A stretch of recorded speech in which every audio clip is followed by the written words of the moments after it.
ഡാ, അടിപൊളി ട്രീ ആണല്ലോ. ഇത് നീ തന്നെ ചെയ്തതാണോ?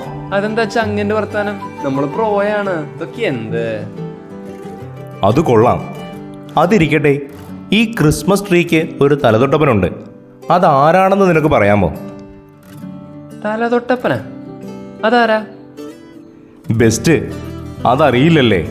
അതാണ് വിശുദ്ധ ബോണിഫസ്. ജർമ്മനിയിലാണ് ക്രിസ്മസ് ട്രീയുടെ പാരമ്പര്യം ആരംഭിച്ചത്. പണ്ട് ജർമ്മനിയിലൊക്കെ ഒരു മരത്തെ ആരാധിക്കുന്ന ഒരു അന്ധവിശ്വാസമുണ്ടായിരുന്നു. ഈ വിശുദ്ധനാണ് ആ അന്ധവിശ്വാസത്തെ അപ്പാടെ നീക്കിക്കളഞ്ഞത്. അതിനു പകരം സ്വർഗത്തിലേക്ക് ലക്ഷ്യം വെച്ച് ജീവിക്കാനായി ക്രിസ്മസ് ട്രീ സ്റ്റാർട്ട് ചെയ്തു. ഈ ട്രീയിലെ ലൈറ്റ് ഇടുന്നത് അന്ധകാരത്തെ മാറ്റി പ്രകാശത്താൽ ലോകം നിറഞ്ഞു എന്ന് സൂചിപ്പിക്കാനാണ്. ആ പ്രകാശം ഈശോ തന്നെയാണ്. അതുപോലെ മുകളിൽ ഒരു നക്ഷത്രം വെച്ചിരിക്കുന്നുണ്ട്. ആ നക്ഷത്രമാണ് അന്ന് ഉണ്ണീശോയുടെ ജനനം അറിയിച്ച നക്ഷത്രം. പുണ്യാളൊരു സ്റ്റാർ തന്നെ.